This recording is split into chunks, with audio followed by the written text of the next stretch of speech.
Continuaremos con la conferencia central número 7, que se llama Ciudades y Constitución Política, un nuevo marco para el urbanismo y la vivienda en Chile. Esta conferencia será pronunciada por Héctor Gaet Férez de la Universidad del Biobío, Chile. Héctor es doctor arquitecto, académico, investigador del Departamento de Planificación y Diseño Urbano, Facultad de Arquitectura, Construcción y Diseño de la Universidad del Biobío. Fue rector de la misma universidad en el periodo 2006-2018 y actualmente es miembro de Urbanet PGU-UN, Red Mundial de Expertos del Programa de Gestión Urbana de Hábitat del ONU Center for Human Settlement. Bienvenido, doctor Héctor.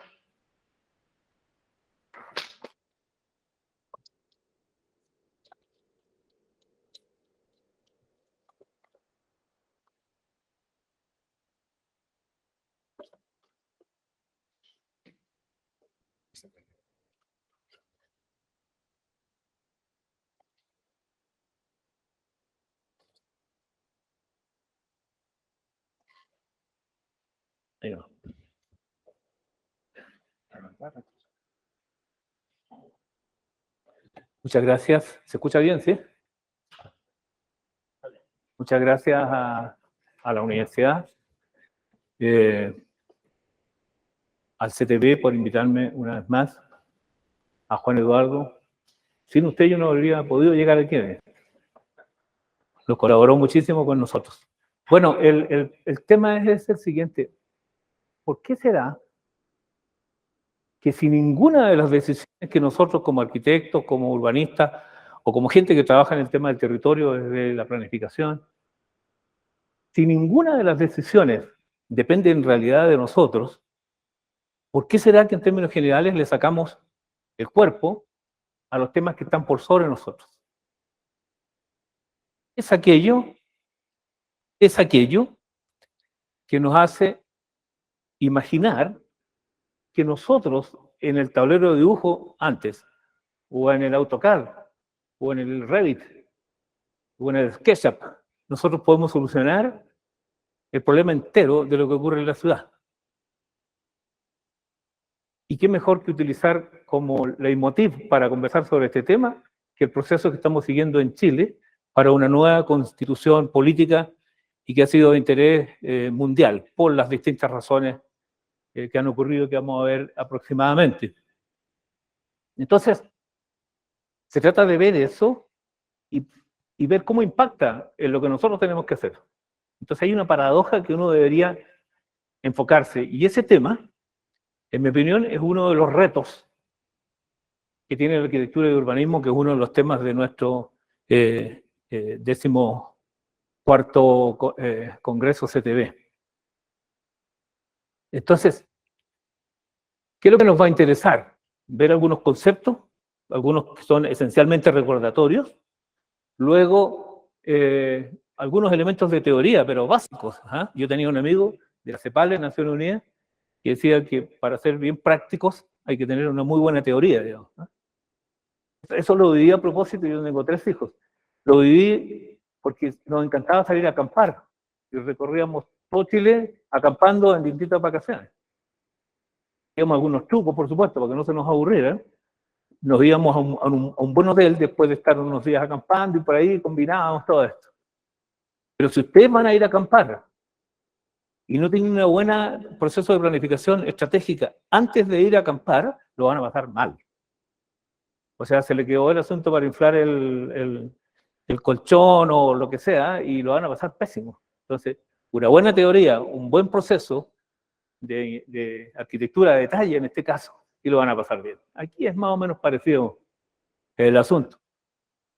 ¿Y es o no un reto para el desarrollo contemporáneo de la ciudad este tema? Yo creo que sí, y voy a tratar de venderles esa idea de que sí es importante, ¿ya?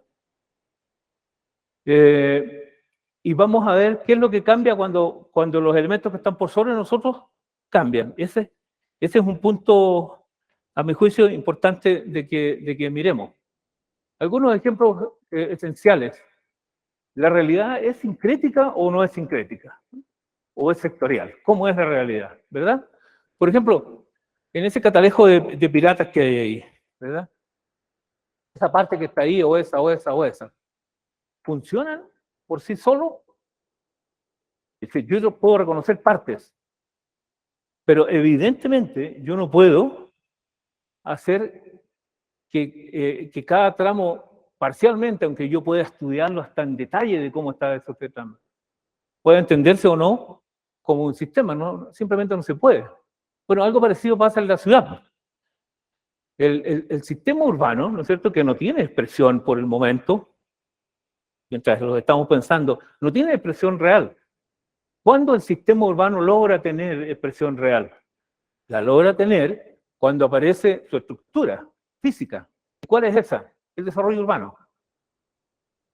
O sea, sin la expresión, sin la ciudad en el fondo, que está ahí, el sistema urbano no existe. Existe en la realidad solo cuando tiene estructura. Cuando no, no. Esa es una cuestión básica de teoría de sistemas. Y lo que se busca es que esto se equilibre, porque el sistema urbano es dinámico, en cambio la estructura es rígida y entra rápidamente en obsolescencia. Usted abre una calle, usted construye una casa, usted construye un edificio, y ese mismo día empezó a sufrir fenómenos de entropía.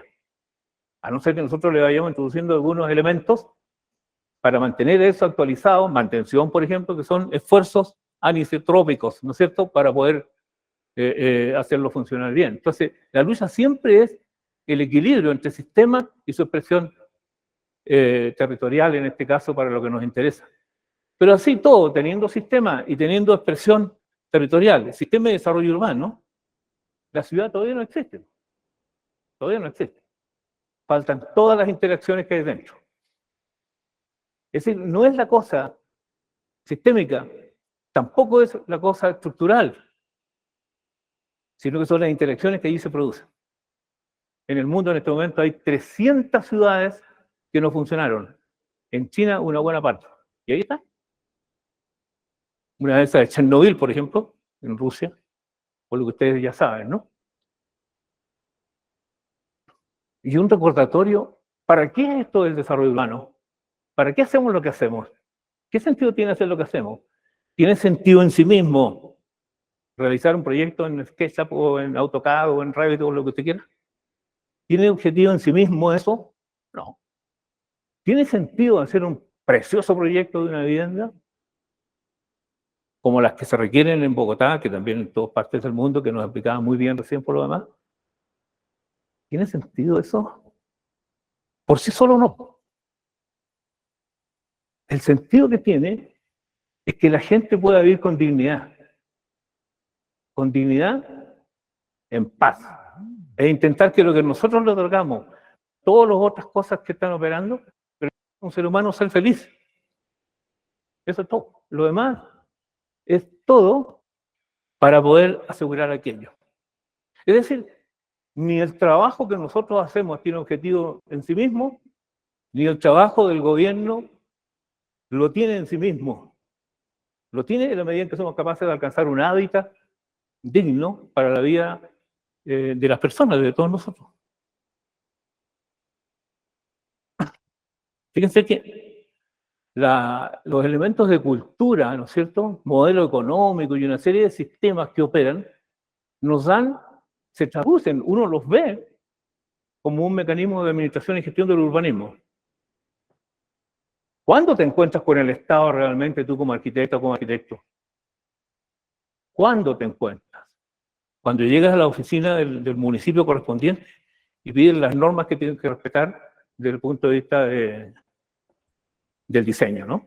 En ese momento, tú descubres que hay algo superior a ti y que te dice, mire, usted no puede subir de 2 pisos acá, usted no puede aumentar la densidad de tantos habitantes por manzana o de tantos metros cuadrados en la parcela.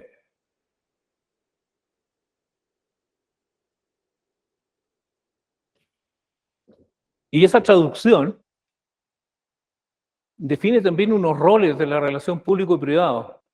Y eso determina un estilo de desarrollo urbano. Por ejemplo, el estilo de desarrollo urbano que hay en Cuba, o que hay en Corea del Norte, o incluso en la España, o incluso aquí mismo en Bogotá, no es exactamente igual del el estilo de desarrollo urbano que tenemos en Chile. Tenemos una manera de hacer esas cosas que están informadas por un modelo determinado. En la Constitución política hoy vigente, el rol del Estado es subsidiario y el Estado tiene prohibido desarrollar una serie de cosas que aquí en Colombia sí están permitidas, o en otros países sí están permitidas, ¿verdad? Tener bancos de tierra o ser propietario de viviendas y poder hacer alquiler, los alemanes hacen eso, por ejemplo, ¿verdad? Bueno, en Chile hay un estilo de desarrollo urbano distinto, porque hay unos arreglos institucionales definidos acá arriba que han definido unas condiciones de la administración y gestión del urbanismo, que han establecido un rol entre el sector público y el sector privado, el rol del Estado, las personas, etcétera, ¿verdad? Pero la paradoja es que yo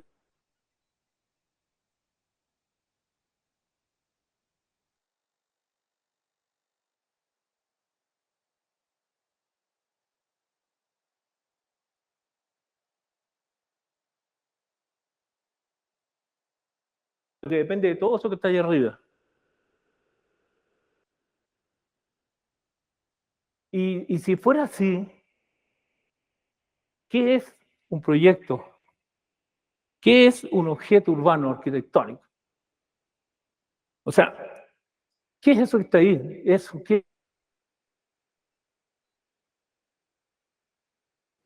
cosas que están ahí son como cuando nos enseñaron a hablar. Esta es la A, esta es la B. Ese es un lenguaje con el cual yo me comunico con otros que entienden ese lenguaje.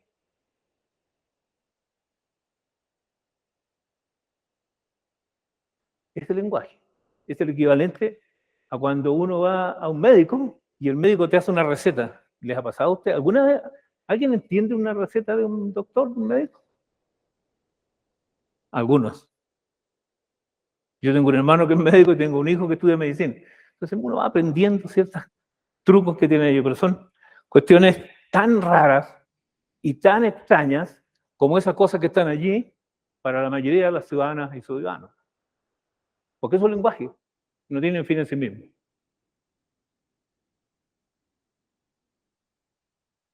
Entonces, ¿qué es eso? Es un lenguaje que te va a mostrar una realidad sincrética en ese momento. Esa plaza, ese plan regulador comunal, ¿no es cierto? Esa visión nocturna de lo que ocurre en Concepción, o esa planta de esa vivienda, o esa plaza pública que está ahí. ¿Ya? Por cierto, todas las ciudades, sin excepción, todas, en cualquier aglomeración urbana, lo que se entiende es que hay que tratar de ser el lugar central. O sea, Bogotá quiere ser el lugar central. Quiere traer gente para acá, quiere producir flujos para lucirse en su ciudad. A propósito de lucirse, vayan a ver el parque que fue a ver el domingo, con la Verónica que está por ahí, y entren al Tropicario, en el Jardín Botánico, es notable, fuera de serie. ¿Y por qué lo hicieron los bogotanos? ¿Por qué hicieron eso? Bueno, se dieron ciertas condiciones históricas, ¿no? Pero ¿por qué hace 5, 6, 7 años atrás le agregan una infraestructura de carácter notable? Porque quieren generar flujos, quieren ser un lugar central, quieren que venga gente. Porque cuando viene gente, tiene que alojar en algún lugar, tiene que comer en algún lugar, etcétera, etcétera, etcétera. Y si quiere gente venirse a vivir, mejor, porque esa gente va a ayudar a trabajar a Bogotá, a Colombia, y va a llevar a sus chicos al colegio, etcétera, etcétera. Y para eso, las ciudades tratan de controlar una serie de variables que van a estar ahí, ¿no es cierto? La pregunta que yo me hago es, sí, pero ¿en qué marco se hace eso? ¿Con qué rol del Estado? ¿Con qué mecanismos de gobernanza? ¿Con cuál normativa? ¿Cómo se hace eso, esa búsqueda? ¿En qué modelo económico se hace eso? ¿Con qué roles para las personas, para las instituciones, para las empresas, para nosotros como profesionales?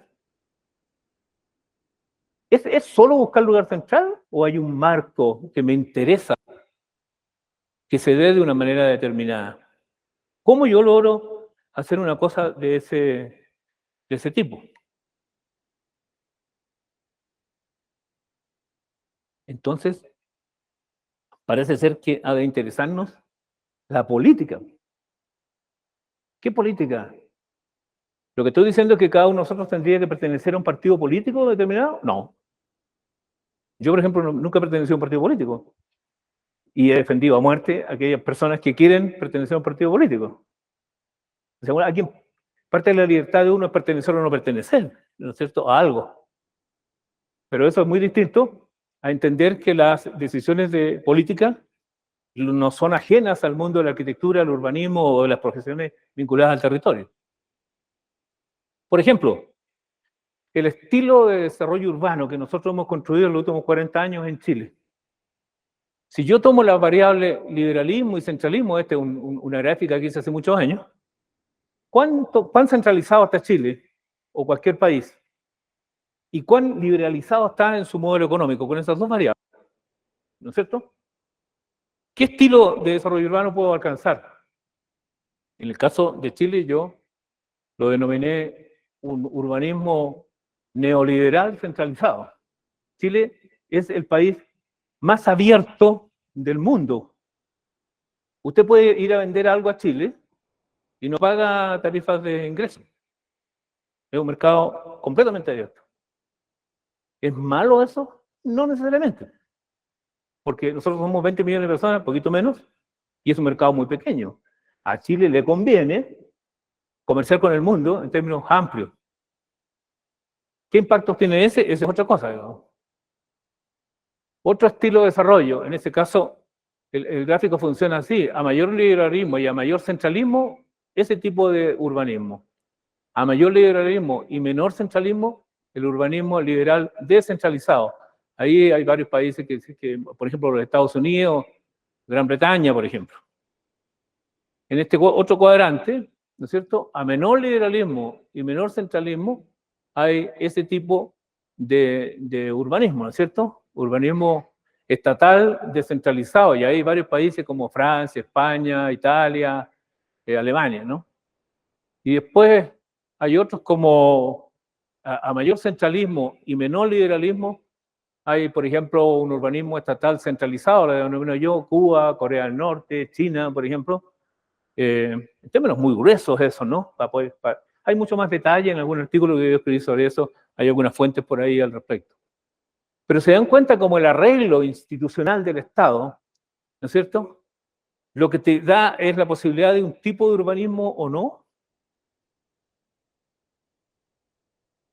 Hay también dos componentes que son esenciales y siempre los repito, digamos. Uno de Castel y Borja de hace unos años, en que la relación que existe entre el ordenamiento territorial es una deliberación conflictiva, es una deliberación política, no es técnica, no es de tablero de dibujo, ni de AutoCAD, ni de SketchUp.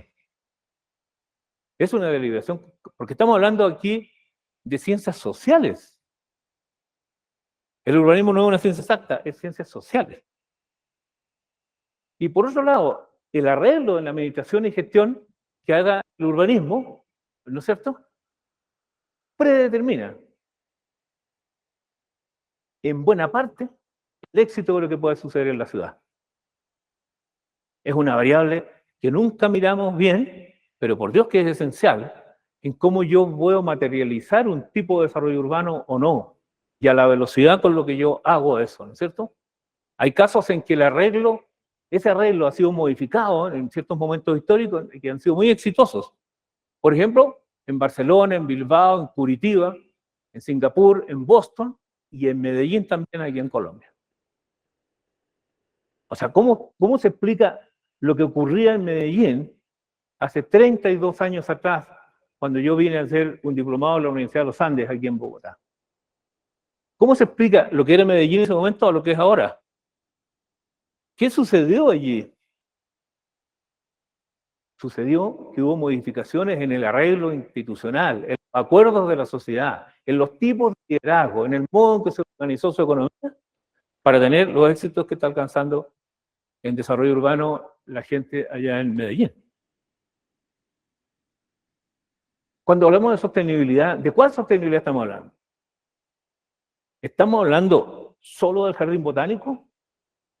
¿Estamos hablando solo de parques? ¿Estamos hablando solamente del Parque Bicentenario ahí en Concepción, 600 kilómetros al sur de Santiago de Chile, donde yo vivo?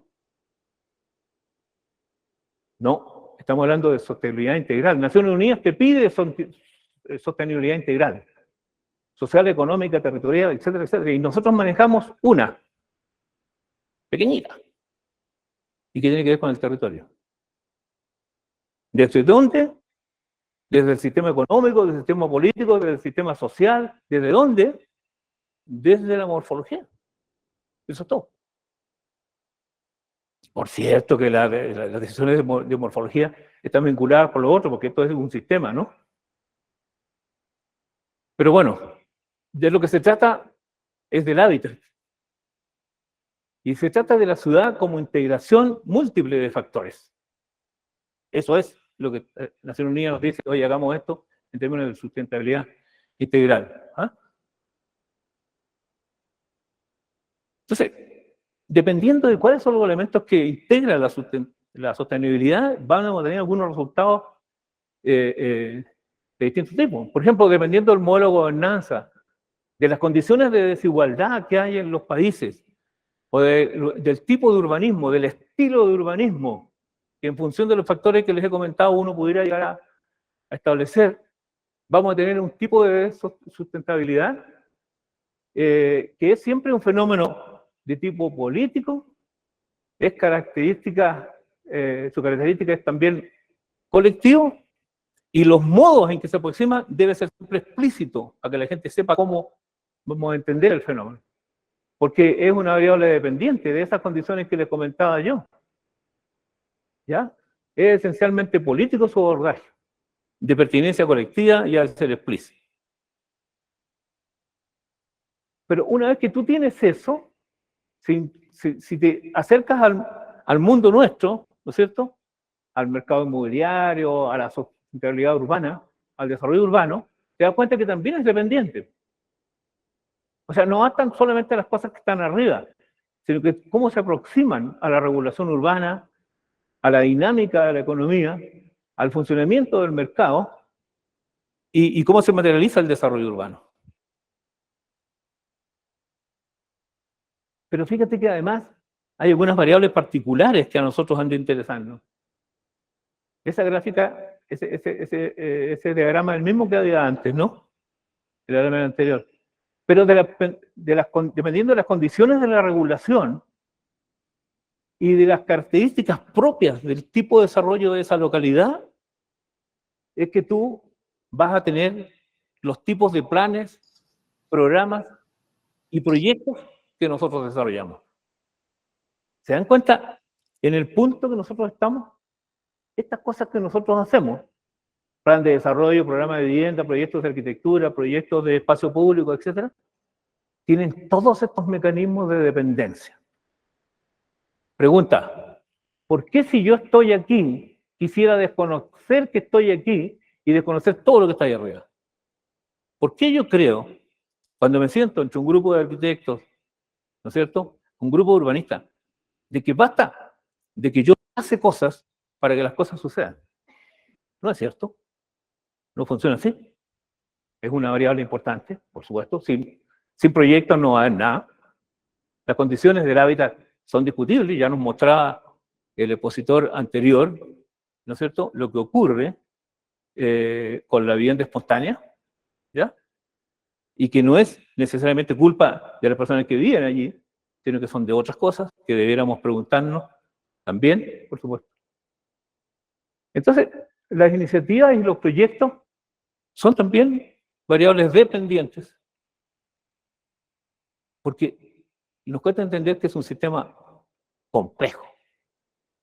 Entonces, a veces nuestra mente funciona tratando de reducir la complejidad, y el reduccionismo llega a tal extremo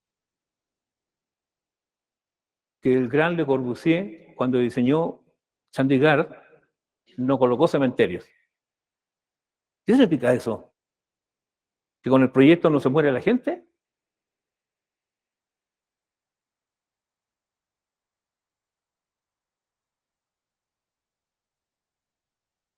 Hay ciertas cuestiones de derechos humanos que tenemos que tener claras también como actores en el mundo de la arquitectura y del urbanismo. Por ejemplo, hay tres generaciones de derechos humanos. ¿Ah? En la primera generación están todos los derechos civiles, los derechos de la libertad. Los de segunda generación son los que están ahí. Y por ahí está el derecho a la vivienda, el derecho al territorio, el derecho a la ciudad. Es decir, estamos metidos en colaborar para construir cosas, el hábitat, que está metido en derechos humanos. ¿Aló? ¿Se escucha? Sí. Hay también de tercera generación, que son los que están allí. Derecho de los pueblos, los ambientales, los colectivos, derecho a la paz, desarrollo sostenible, derecho a vivir en un medio ambiente sano, ¿no? Entonces, con todos esos elementos, tenemos muchas encrucijadas por las cuales navegar nosotros. Les digo algunos conceptos esenciales, el de ciudad, el desarrollo, el de territorio, el de constitución política incluso. Hay variables claves en medio, el rol del Estado, bien común y otras cosas que hemos conversado ya. También el tipo de administración y cómo se va a organizar eso. ¿Y qué resultados espero yo con un tipo de Estado, con un roles privados, con las comunidades, con el territorio, con la misma naturaleza? Y esa es una reflexión a la que nosotros también podemos colaborar como arquitectas, como arquitectos o como gente que está vinculada al mundo del desarrollo territorial. Entonces, más allá de lo que es obvio, si yo le pregunto a cualquiera de ustedes, ¿la arquitectura y el urbanismo tienen que ver con la constitución política? Claro que me van a decir que sí. Pero yo digo, más allá de lo obvio, que es que sí. Uno se pregunta, ¿existe relación esencial?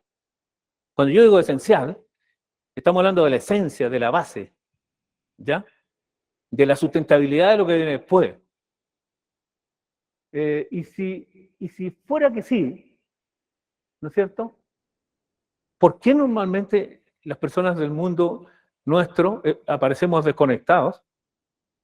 O sea, en Chile, en la discusión por la nueva constitución, se llegó a decir con la maquinaria de propaganda de aquellas personas que no quieren modificaciones del estado de cosas, ¿ya? Oye, la constitución no da a comer mañana. Eso no tiene importancia. La constitución no te paga la cuenta del pan, no te paga la cuenta de la luz, del agua. Este tema de la constitución es casi una tontera, digamos. Así era el nivel de desconexión. Desconexión interesada para alguna gente, evidentemente. Pero el ciudadano también lo pensaba así. Y lo peor, arquitectas y arquitectos también lo pensaban así. Quisieran ver las discusiones nuestras respecto a este tema en mi universidad. Oye, nosotros no nos dedicamos a la morfología, oye. Es decir, ¿para qué nos traéis temas de este tipo?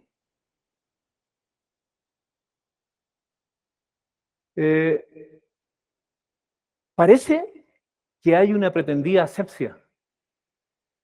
Parece que pensamos que somos como los cirujanos. Conozco un tipo que lo operaron hace poco y le metieron una sonda por aquí para destaparle el corazón. En 45 minutos. Menos mal, porque si no se moría dentro de poco. Entonces, ¿qué es lo que hace un cirujano? Un cirujano te mira desde afuera y ahí estás tú. Y te interviene. Con un equipo agente, instrumentos. Es que somos eso, nosotros como arquitectos, urbanistas, diseñadores, es que somos eso. Es que pretendidamente decimos que somos algo así y que por lo tanto somos asépticos, así como el cirujano. Los cirujanos vestidos completos con una pila de cosas para no contaminar, todo el equipo médico también. ¿Es que somos eso? No. ¿Y por qué no? Porque nosotros estamos dentro del cuerpo que queremos ayudar a construir o a modificar. Nosotros estamos viviendo la ciudad todo el día, con todo lo bueno, lo más o menos y lo malo. No estamos fuera del cuerpo como el equipo de cirujanos. ¿No es cierto? que seamos como los cirujanos. No es así, y hay analogías sobre eso, ¿no es cierto? Lucio Costa y Oscar Niemeyer actuaron como cirujanos en el Mato Grosso para armar el cuento. Allá en Brasil. Ni tanto. Un día le preguntan a estos dos grandes arquitectos, ¿por qué Brasilia tiene esa forma? Como un avión. Entonces, dijo, bueno, porque en el Mato Grosso estamos haciendo un acto de descubrimiento, tal como Colón. Y cuando llegó Colón, tomó su espada y dijo, por Dios y el rey. E hizo una cruz. Y nosotros en el Mato Grosso estamos haciendo algo parecido. Esa fue la respuesta. No la estoy inventando, ¿eh? Está en la historia de eso. Le preguntan a Niemeyer por qué la Catedral de Brasilia, que es una joya plástica, ¿no? Es realmente maravillosa. ¿Por qué está descentrada? ¿Por qué desde el punto de vista macro no tiene importancia? ¿Por qué está fuera del eje? Respuesta, porque yo soy ateo.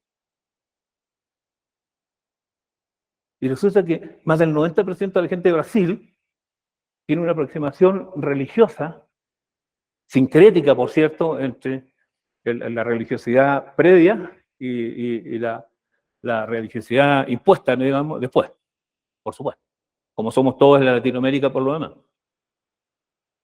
Entonces, ¿somos escépticos o tenemos derecho además a intervenir y a colocar nuestro propio criterio, a imponerlo? Parece que no. Parece que no. Y si los acuerdos de una constitución política se relacionan con el desarrollo urbano, con la vivienda, con el medio construido en general, si eso fuera así, ¿a nosotros nos interesa o no? Hay que preguntarse en qué aspectos se relacionan, cómo impacta, qué es lo que ocurre cuando eso, si reconocemos que eso sí tiene importancia, ¿cómo ocurre eso? ¿En qué condiciones ocurre? ¿Y saben por qué?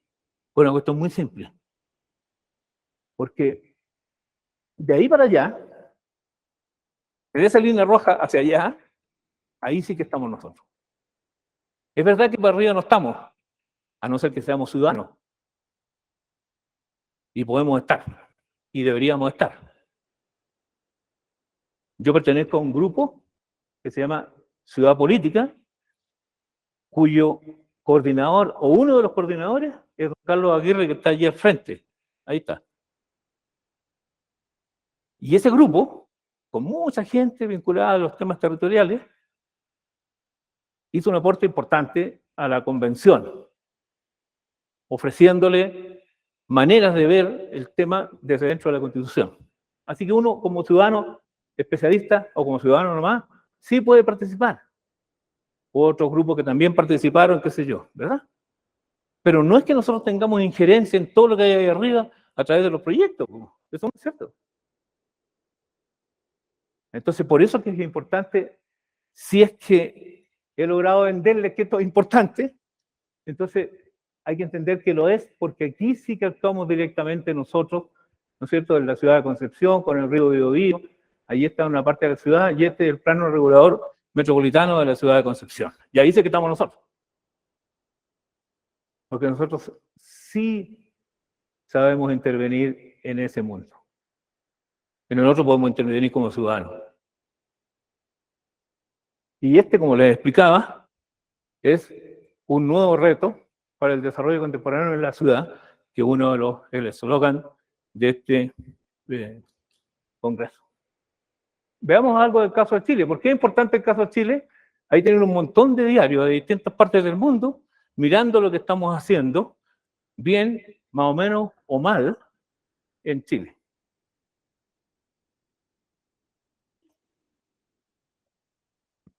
O sea, ¿qué le importa a la alcaldesa de Barcelona? ¿Qué le importa lo que suceda en Chile? Y resulta que hizo un video llamándonos a nosotros a desarrollar una determinada estrategia. ¿Qué le importa a la alcaldesa de París? La misma de la ciudad de los 15 minutos, a la que nosotros citamos y qué sé yo. La señora Hidalgo creo que es. Hizo un video llamando a los chilenos que sí. ¿Pero qué cosa es eso? ¿Por qué? ¿Por qué 150 personas, algunos premios Nobel, otros candidatos a premios Nobel, hacen una carta pública que le mandan a los chilenos para tomar una determinada decisión? Porque parece ser que sí tiene relación con el mundo que desarrollamos nosotros, con la vida cotidiana de las personas, lo que suceda con la constitución política. Parece ser. Por eso que me pareció que era importante traer esto. ¿Cómo es que llegamos a la situación nosotros? Esa gráfica la podrán ver después, porque esta presentación es para ustedes. ¿Cómo operan las cosas en Chile? 30 o 40 años de neoliberalismo dejó unas condiciones de desigualdad tremendas. Si ustedes quieren estudiar el ingreso en Chile de las personas, van a tener que ir no a hacer quintiles, tampoco deciles para estudiar el ingreso. Van a tener que ir al 10% más rico, pero tampoco ahí. Van a tener que ir al 1%, pero tampoco ahí. Van a tener que convertir el 1% en 10 deciles otra vez, para poder entender la concentración de la riqueza en Chile. No digo que no hemos progresado, muchísimo. Pero el 36 o 38% del ingreso nacional está colocado en el 0,1%. Las remuneraciones en Chile, del 70% es menos de $600. El 70%. ¿Verdad? Por supuesto que el impacto de eso es sobre la educación, que se paga directamente. En algunos casos, tú puedes tomar la opción pública, pero si quieres ir a otra opción semipública o privada, tienes que pagar una parte en la mixta y completamente la otra. Si quieres un sistema de salud que te atienda rápido, oportunamente, tienes que pagarlo tú directamente. Si tú quieres ahorrar para tu jubilación, lo tienes que hacer a través de una asociación de fondos de pensiones, administradora de fondos de pensiones, ¿ya? El 90% de las personas en condición de jubilación están teniendo una jubilación del orden de los $200, más o menos, ¿ya? Y en esos casos el Estado debe subsidiar. Y las administradoras de fondos de pensiones son de la industria que mayor rentabilidad tiene. Es decir, los chilenos colocamos en una administradora y esas administradoras manejan nuestros fondos, obtienen ganancias a todo evento, y no digo que tengan que tener pérdidas, pero a todo evento obtienen ganancias, y resulta que nosotros sí perdemos. Cuando fluctúa el mercado, sí perdemos. ¿Por qué? Porque la comisión de las administradoras de fondos de pensiones se pagan por una ley aparte, en un porcentaje de la renta de cada una de las personas. Y aparte, en una ley, se toma el dinero para nuestra jubilación. ¿Verdad? Entonces, comenzó un descontento tremendo. Ahí están los datos de cómo evoluciona el Producto Interno Bruto. Lo que ocurrió en Chile es que en el año 90 teníamos $3.900 per cápita, ahora tenemos 26.000 o algo más. Creció la torta notablemente, pero la participación de los que tienen menos cayó. Es curioso, pero todos trabajamos para la torta. Y algunos obtuvieron un trozo más grande de la torta. Y otros no, pero contribuyen igual. En síntesis, eso es lo que ocurrió. Eso está graficado ahí arriba para que lo puedan revisar después. Entonces, el impacto se produjo fuerte en el propio territorio, en la propia ciudad. Por ejemplo, la cantidad de campamentos, le llamamos a la gente que vive en ese tipo de vivienda, ¿no? Empezaron a aumentar. Este es el Gran Concepción, donde yo vivo, ¿verdad? Empezaron a aumentar. Aquí está el listado de todas las regiones del país y cuánto aumentaron los campamentos, ¿ya? En Chile. La línea base te muestra que nosotros habíamos eliminado el déficit habitacional por ahí por el año 96. Y resulta que ahora tenemos 643.000 el déficit de vivienda en Chile, que es una tremenda cantidad, dado que somos muy pocos. Ya lo decía, menos de 12 millones de personas. Aquí está el dato del déficit que está manejando en este momento el ministro Carlos Montes, ministro de Vivienda del gobierno del presidente Boric, y se han propuesto una meta, construir en su periodo de 4 años 260.000 viviendas. O sea, tampoco vamos a llegar a solucionar el déficit en los 4 años del presidente Boric. Y aquí está por región la meta que tiene para estos 4 años. A nosotros en la región del Biobío nos tocan alrededor de 18.000, por lo cual no se soluciona, por cierto. No estoy criticando al presidente elegido democráticamente, lo que estoy diciendo es que esa es la meta ambiciosa del gobierno, probablemente porque no puede hacer otra cosa, ¿no? Pero el déficit es el que está allí. Estos son datos actuales, ¿eh? Entregados hace muy poco, y la información que está aquí es totalmente oficial. Entonces lo que ocurrió es que pasamos desde estar calladitos a armar un estallido completo. Y con un pensamiento desde sin territorio, una economía neoliberal que no considera el territorio. O sea, en la economía de mercado extrema, lo que hace es que en el extremo norte de Chile y el extremo sur de Chile, ¿ya? Ese territorio de allá en que hace mucho frío, en Punta Arenas, o mucho calor en Arica, esos territorios son iguales para la economía. Entonces, el territorio no existe, no existe. Lo que ocurre es que se entiende que es como un mar calmo, que todo es igual, y las oportunidades pasan por aquí, y nosotros seríamos una especie de pescados que saltamos para agarrar esas oportunidades. Y el que toma la oportunidad, lo hace. Yeah. Eso es más o menos el asunto. Ahora están cambiando eso, ¿eh? Muchos economistas están incorporando la variable territorial en términos relevantes. En Barcelona, en el CTB, en el 13º, yo presenté esta gráfica en que te muestra cómo se va construyendo el estallido, sin querer promoverlo, por supuesto. Yo no tenía idea de lo que iba a ocurrir. Pero eso fue el 2 de octubre y el estallido se produce el 19 de octubre o 18 de octubre, con grandes masas moviéndose en todo el país. Y de ahí se desencadena todo.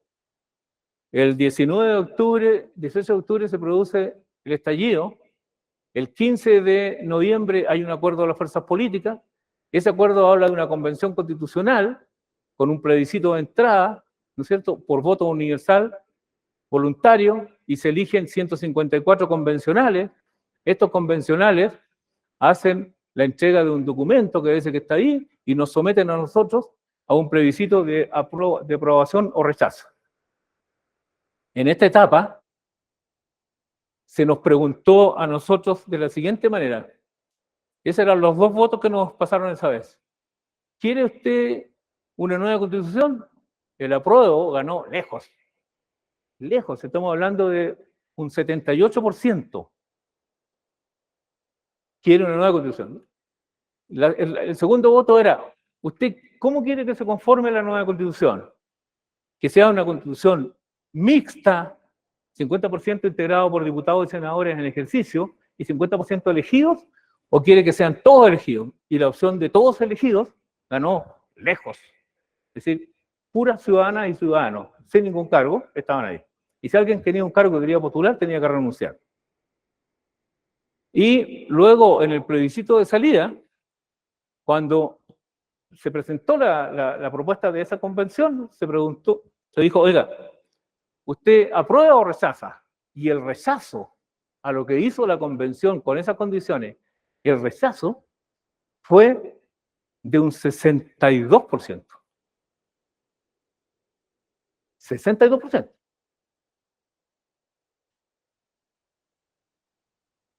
el 62%, en 364 comunas, solo en 8 comunas en Chile, en 8, ganó el apruebo de la propuesta de la convención.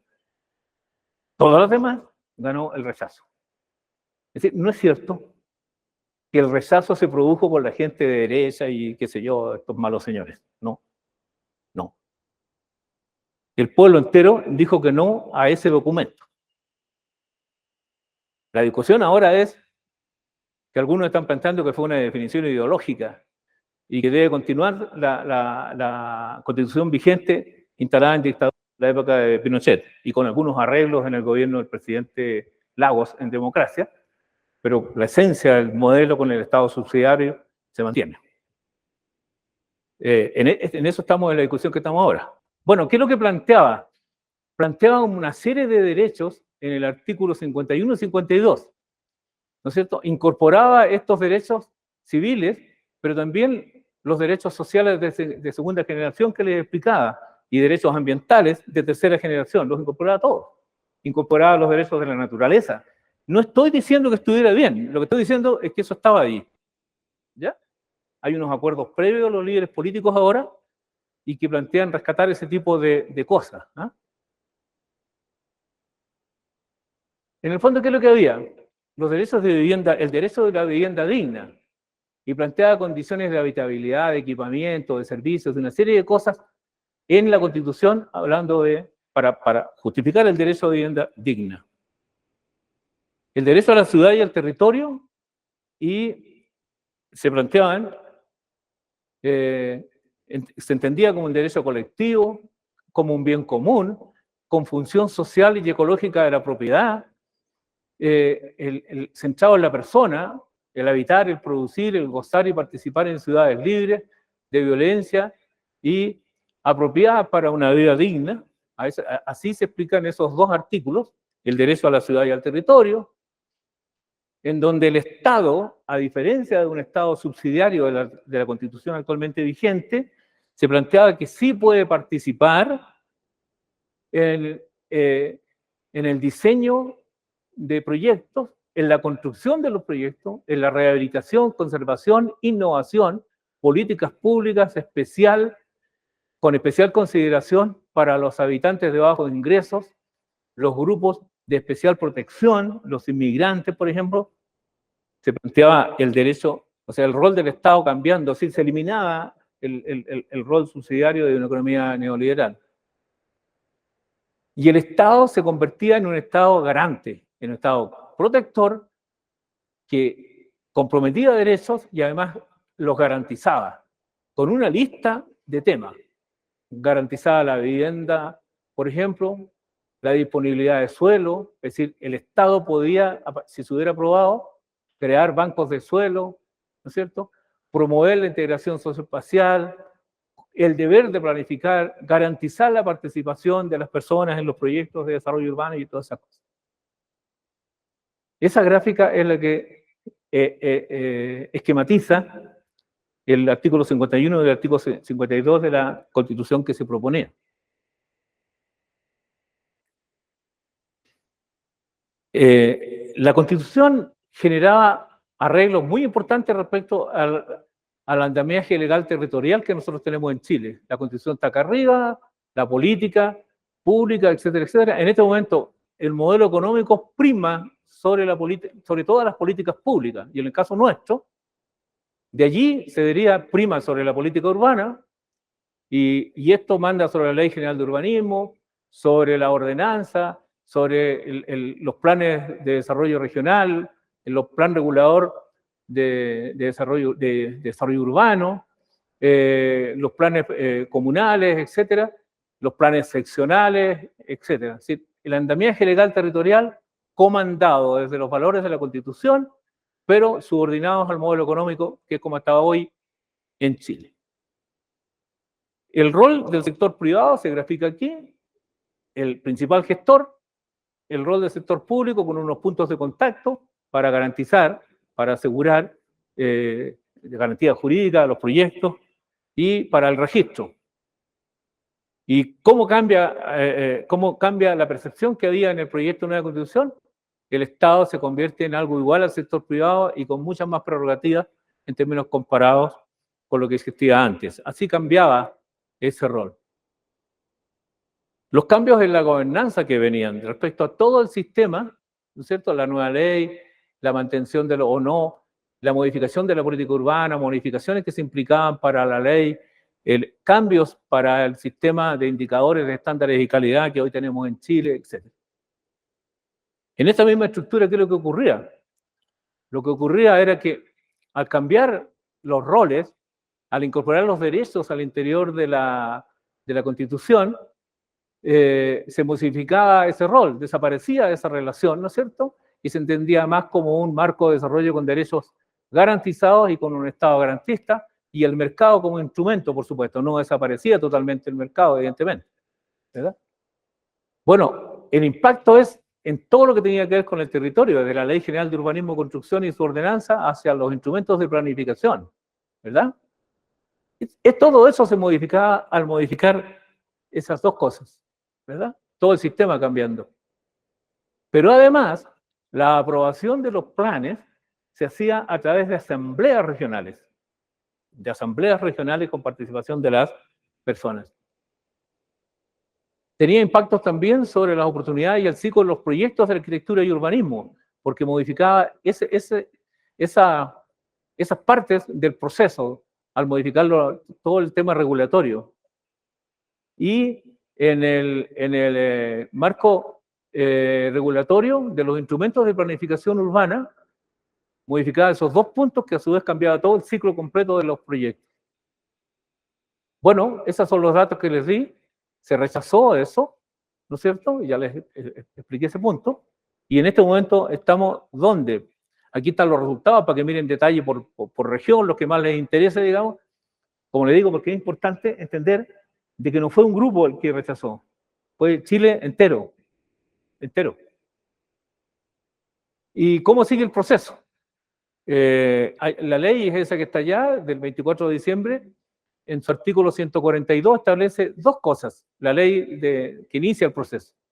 Si la Constitución es aprobada en su párrafo 10, el Congreso tenía 5 días después que el presidente mandaba el resultado para poder hacer la publicación en el diario oficial. Si el párrafo 12 dice que si era rechazada, sigue vigente la Constitución actual. ¿Cómo vamos a seguir? Ya estoy terminando. El mismo día del domingo que se hizo la elección, lo que ocurrió es que el presidente Boric se dirigió al país, reconoció los resultados, anunció la continuidad del proceso, estableció el rol prioritario del Congreso Nacional, citó para el otro día al presidente de la Cámara y del Senado, la Cámara de Diputados y el Senado, a los líderes del oficialismo y de la oposición, y se remite a lo que la gente aprobó en el plebiscito de entrada, es decir, quería modificar la Constitución y que el constituyente fuera solamente con gente elegida. Y también anunció un ajuste de su gabinete. Al otro día, el día 5, el lunes 5, a las 11:45 de la mañana se empiezan a realizar estas reuniones, ¿no es cierto? Se reúne con su equipo, se reúne con los presidentes de las cámaras y los líderes de los grupos políticos, como les comentaba, ¿ya? Allí algunos de los líderes políticos se negaron a ir, postergaron y empezó a generarse el tema en el que estamos hoy. El martes 6 se realizó el cambio de gabinete. Salió el ministro del Interior, salieron otros y se produjeron cambios importantes. A propósito, salió el ministro del Interior y se incorporó Carolina Toá, una persona que está dentro del grupo que les contaba recién, el grupo Ciudad Política en que estábamos nosotros. Ella pertenecía a ese grupo también. Y es una cosa bien simbólica además porque Carolina Toá ocupó el puesto que en la época del presidente Allende ocupó el padre de ella, que fue asesinado en la época de la dictadura militar. Entonces, hasta hoy hay acuerdo en que hay que continuar para una nueva constitución. Algunos dicen más años, otros dicen menos años para hacer eso. Y no hay, sí, decisión sobre cuál es la modalidad que se va a utilizar para hacer este cambio. En eso estamos. Algunas conclusiones. Toda la actividad nuestra en arquitectura y urbanismo cambia según cambian los acuerdos sociales. Los acuerdos de la sociedad, que están incorporados en la condición política, predeterminan la concepción y la acción en la arquitectura y el urbanismo, y definen las condiciones previas en que nosotros nos movemos. El fenómeno se articula en una suerte de sincretismo, les explicaba, ¿no? En que el todo es mucho más simple que la suma de partes, a propósito del catalejo de pirata que le mostraba. ¿Verdad? De hecho, esos acuerdos se materializan en el territorio, y es por esa razón que nosotros podemos estudiar, algunos de los especialistas estudian la evolución de la planimetría de la ciudad. Esta es la evolución de la planimetría en grandes rasgos del Gran Concepción, así evoluciona. Y por eso que esa gente, cuando estudia eso, puede determinar en qué año y en qué periodo, en qué condiciones políticas, culturales, se dio ese tipo de desarrollo urbano. Y podemos estudiarlo por esa razón. ¿Ya? Y hay que incorporar al análisis, en investigación y en análisis, ¿no es cierto?, los elementos, ¿no es cierto?, de contexto. Este es un problema que nosotros hemos visto también en los estudiantes de doctorado. Les cuesta contextualizar su tesis. Es como si fuera una cosa totalmente aparte. ¿Ya? Y no es lo mismo, por ejemplo, si alguien estudia en la vivienda social, hacerlo con un rol de Estado, con un modelo económico, que hacerlo con otro. Y toda la iniciativa, todo proyecto de ciudad debe contextualizar las variables políticas, económicas, constitucionales, legales, administrativas, además de lo obvio desde el punto de vista de la excelencia científica que han de tener y técnica las personas que intervienen, los arquitectos, las arquitectas y la gente que interviene en eso, los geógrafos, los economistas, incluso de territorio. Muchas gracias, ha sido un honor para trabajar con ustedes. Muchas gracias.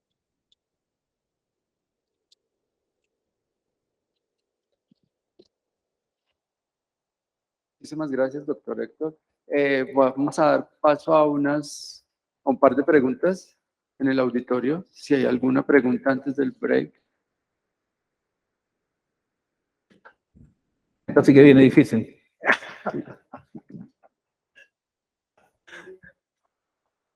Bueno, Héctor, los que hemos estado al pendiente de lo que está pasando en América Latina y de un extremo a otro, podemos encontrar el esfuerzo de Chile y quizá un poco el de Argentina por mejorar sus procesos democráticos. Y nos vamos al otro lado y está México y Nicaragua y Venezuela. Encontramos que América Latina está pasando por un proceso muy importante en el que Chile va a jugar un papel, un rol clave en lo que puede pasar en términos de la transformación del liberalismo o neoliberalismo en América Latina. Esto que estás planteando tú, en donde incluye, por ejemplo, la Constitución, el derecho a la ciudad, los cuerpos indígenas, los cuerpos originales, culturales, que participan del futuro del país, es bien importante porque esto se ha negado incluso en países como Ecuador o Perú o Bolivia, ¿sí? En muchos países. Y esto tiene consecuencias claves para el futuro. Yo te preguntaría, en ese sentido, una opinión sobre algo que demuestra el esfuerzo que ha hecho los constituyentes en Chile de incluir el tema territorial y el tema de los bienes naturales y la naturaleza, los derechos de la naturaleza en una constitución. Y creo que debo llamar la atención a las universidades y a los universitarios y sobre todo a las disciplinas que tienen que ver con la arquitectura y urbanismo, que siempre han sido subsidiarios del poder político y nunca activos reales en influir en las decisiones territoriales y ambientales, que hoy nos estamos dando cuenta qué tan graves e importantes son. Me gustaría tu opinión sobre este tema, que creo que las áreas que tienen que ver con cuestiones territoriales, ambientales, arquitectónicas, no solamente subsidiarios, y me disculpa el compañero que antes antecedió sobre el tema de la vivienda, básicamente subsidiario del poder político y económico, y nunca activo en la realidad de la transformación política y económica del país. ¿Qué Mira, opinas tú de lo que está sí. pasando ahí? Mira, yo sugiero allá en Chile, digamos, a la gente, de que la reflexión parte del hecho de que como el resultado del plebiscito de salida fue masivo, yo te digo una cosa, es la votación histórica más grande que ha tenido Chile. O sea, no es que votaron unos pocos nomás, tampoco que votaron los más ricos nomás, no es cierto. Ya les dije, 8 comunas solamente aprobaron, por lo tanto, eso merece en primer lugar muchísimo respeto, puede que a uno no le guste. Y lo que ocurre es que la ciudadanía colocó en valor otras cosas. Por supuesto que tuvo mucho que ver la maquinaria de propaganda, qué sé yo, pero vamos a entender que los ciudadanos son personas que pueden decidir. Lo que acabo de decir no es tan cierto, porque hay algunos que no logran asimilar la información o esa información les llega. Pero esto fue masivo. Te estoy hablando de gente de las universidades, gente que tiene acceso y todo, y tomó una decisión. Así que yo soy respetuoso de aquello. En segundo lugar, esperaría, y ahí va contestando directamente tu pregunta, yo esperaría que los temas de derecho a la ciudad, el derecho al territorio, el tema medioambiental, los derechos de la naturaleza puedan ser incorporados, porque si no tenemos problemas serios, serios. Nosotros tenemos serios problemas con respecto a los temas de los humedales urbanos, por ejemplo, la protección de los cuerpos de agua, una serie de cosas que son importantes para la vida del futuro, y para ahora, para el presente, pero también para la vida de nuestros hijos, de nuestros nietos y de la continuidad de la civilización. O sea, es una cuestión esencial. Pero también hay otras cosas que probablemente van a ser modificadas, Daniel, eso es lo que va a ocurrir. Y respecto al hecho de cómo se viene todo el andamiaje en relación al poder económico y qué sé yo, la pregunta que hay que hacer a los chilenos, pero también a las personas en cualquier parte, es decir, si el andamiaje legal territorial, si el andamiaje de la arquitectura y del urbanismo es tan intenso y denso, ¿no es cierto? Si el aparato económico, como el que acabamos de ver hoy día que se nos mostró, como si el aparato de la industria de la construcción es tan poderoso como lo vimos en la exposición que vino después de Joseph ayer. ¿Por qué tenemos del orden del 70% de la gente viviendo en marginalidad? Esa es la pregunta. Y por eso yo partí diciéndole, la arquitectura, el urbanismo y todas las especialidades y nosotros mismos, ¿qué somos?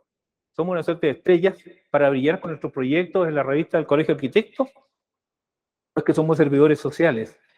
Igual que todas las otras profesiones, igual que todas las otras actividades, igual que el obrero de la construcción que está construyendo el edificio que nosotros mismos diseñamos. Cuando uno le preguntan, oye, ¿este edificio es tuyo? Cuando uno lo diseñó. ¿Es cierto eso? Es cierto que estamos en la pirámide, en la punta de la pirámide de la cosa para el tema de la materialización de la obra a partir de los diseños, ¿no? Por lo tanto, no es que la arquitectura o el urbanismo sean profesiones, digamos, que no tienen relevancia, no estoy diciendo eso. Lo que estoy diciendo es que no depende solo de nosotros. Y la lección que nos ha dado el pueblo en Chile también dice eso. Dice, no quiero la constitución que había, quiero otra. Quiero una constitución que la hagamos nosotros, no quiero que la haga el Parlamento, no quiero que la hagan los políticos, pero quiero que le diga una cosa, no quiero esta. Por más que los arquitectos éramos partidarios de los derechos de la ciudad. ¿Me entiendes? Y eso hay que entenderlo. El soberano, dicen los abogados, son los que toman decisiones políticas a través de las elecciones, qué sé yo. Y el soberano somos nosotros, pero no solo nosotros. Nosotros vamos a votar y elegimos diputados, senadores, qué sé yo. El alegato en Chile por el centralismo es una cosa tremenda. Y un día dije, a ver, ¿quiénes son los representantes que tenemos en el Congreso Nacional? Y empecé a mirar. Y simplemente las regiones éramos los que mandábamos. Teníamos el 80% de los diputados y teníamos el 85% de los senadores. ¿Y por qué no cambiamos el tema del centralismo? Porque una buena parte de los senadores y diputados que nosotros elegimos tienen mentalidad centralista, es muy simple. Pero nosotros lo elegimos y cuidado con echarle la culpa a Pinochet o cuidado con echarle la culpa a Bachelet o a Piñera o a Boric ahora. Cuidado, nosotros lo elegimos. Eso es lo que sucede, Daniel. ¿Ah? ¿Alguna otra pregunta, un comentario? Ahí hay dos profesores también que, por Dios. Bueno, yo voy a hacer una reflexión desde España, ¿no? Que siempre es arriesgado en un contexto americano, ¿no? Arriesgada porque no son realidades, ya los he explicado perfectamente. Yo creo que, en primer lugar, creo que es muy importante hablar del modelo urbano, del modelo de ciudad relacionado con la Constitución, con el debate constitucional. Yo tengo que felicitarte, Héctor, porque creo que es muy importante que lo introduzcamos en nuestro Congreso, este tema. Y esa reflexión desde España. En España, en 1978, adoptamos la Constitución vigente. Esta Constitución es la más democrática que ha habido en la historia de los 2 siglos, desde la Constitución de Cádiz de 1812. Pero ahora está sometida a una fuerte crítica por parte, por un lado, de las fuerzas de ultraderecha, que es una crítica civilina difícil de evaluar porque se arropan, se envuelven en la bandera de la Constitución, y una crítica desde la perspectiva del independentismo que en parte ha irrumpido con fuerza en Cataluña, que pone en duda ese modelo de convivencia que fue la Constitución del 78. La Constitución del 78 era perfectamente mejorable, se podría haber planteado mucho más allá, pero su gran mérito, y yo creo que eso es un elemento fundamental, es que parte del consenso básico entre la ciudadanía. Que más del 90%, ahora estoy hablando de Cataluña, votase la Constitución del 78, no significa que en un momento posterior un 48% pretenda decir que esa Constitución no era democrática y había que romperla. Los consensos sociales son muy importantes. Los consensos sociales en una perspectiva que es de avance democrático, como fue en nuestro caso nuestra Constitución y como esperamos todos que sea la Constitución chilena. Gracias, muchas gracias.